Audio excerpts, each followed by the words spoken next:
Welcome to the Comfy Chairs, a podcast from 123 Limited.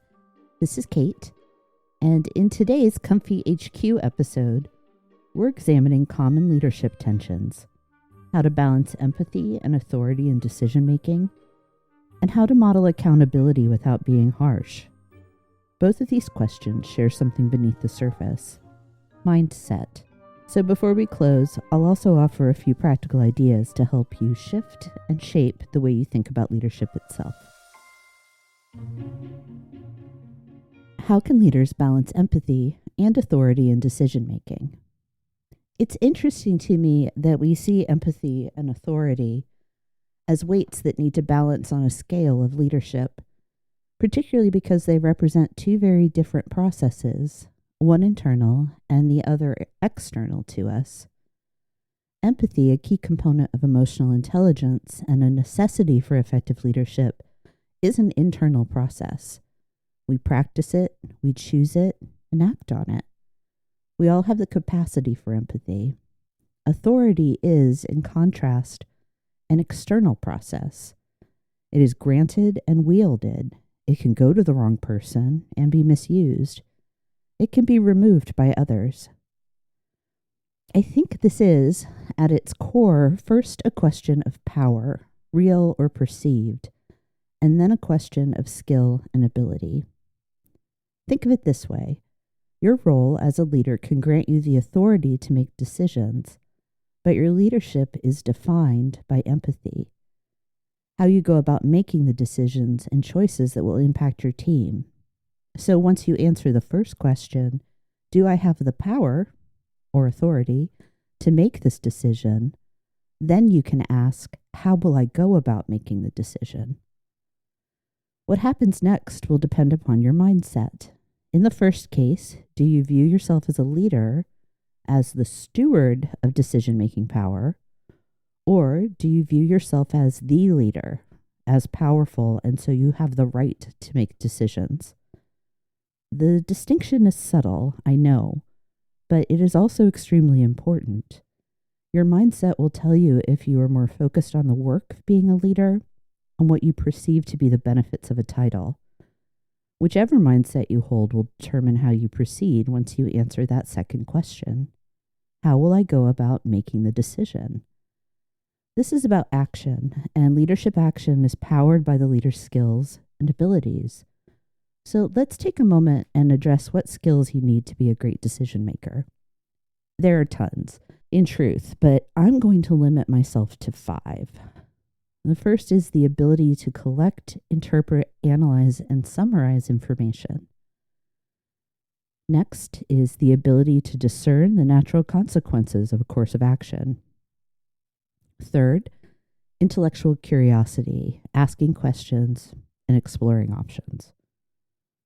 Fourth, self-knowledge and humility, knowing your strengths and limits. And last, but not least, empathy, which, to shorthand, is being able to imagine others' feelings and needs. Good decisions can be made with just the first two, what I'll call analysis and discernment, but great decisions also involve a preoccupation with and understanding of the human impact of your choices. And this requires a leader to apply curiosity, humility, and empathy. Really, the answer to how do you balance empathy and authority in decision-making is you don't. Leaders make decisions because they have authority to do so. Great leaders make decisions with empathy.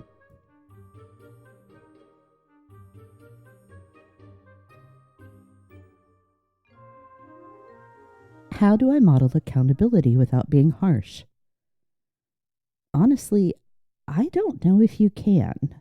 If you view accountability as something associated even slightly with harshness. This is an endemic problem these days. We treat accountability like a bad word. We view it as a basis for punishment. We assign positive moral value to being accountable, but imply people are bad when we need to, quote, hold them accountable, unquote. This is a fundamentally flawed attitude. Accountability is what I like to think of as the currency of relationships.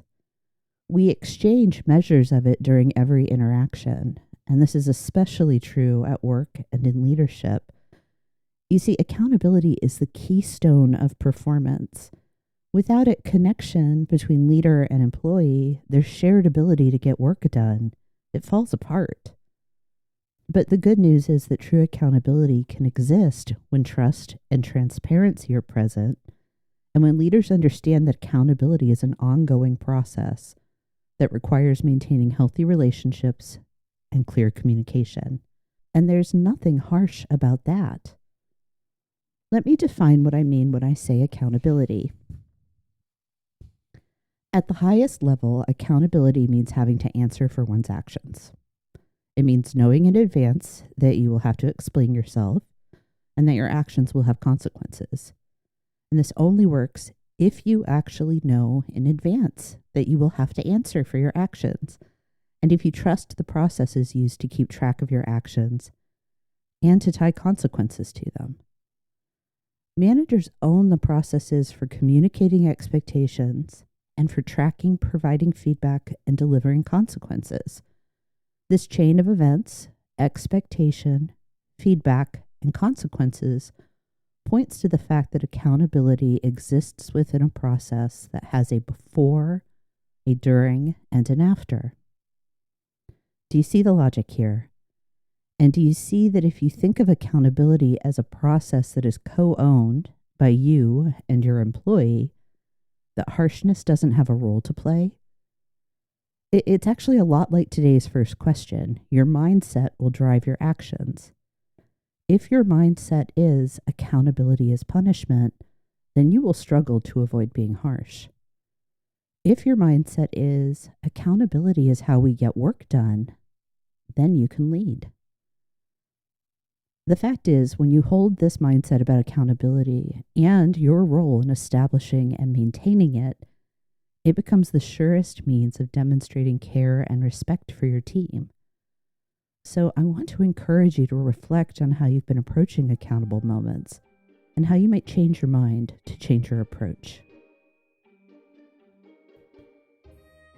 It's interesting to me that both of our questions today shared a core concept, mindset. So while I don't have a question to answer that specifically asks about developing mindsets, I thought it would be helpful to add a short piece here. After all, if I'm going to say we need to develop and use this mindset, I should also do you the courtesy of sharing how. I'm constantly saying that leadership starts with you. This process is no different.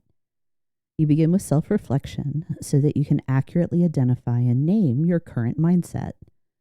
Explore exactly what it is that you think about, say, accountability. What do you say to yourself when you hear the word? What do you feel when the topic of accountability comes up? What experiences have you had that have influenced your current mindset? And once you're good and clear about your current state, examine that mindset closely. What about this way of thinking has helped you? What about it is limiting you? Challenge each aspect of this mindset.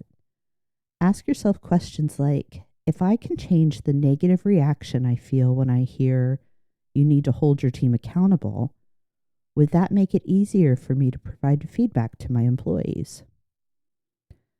Questions like this and deeper reflection will give you the data you need to target what changes to make. Remember, this isn't just about removing a mindset. It's about replacing or evolving how you think. So for each piece of data you collected while challenging your current mindset, you will identify a new way of thinking. I actually recommend putting this in writing. In this way, the new mindset becomes more than a thought. You're creating a physical record and a memory to help you when you reach for that old mindset. Because mindsets are essentially habits.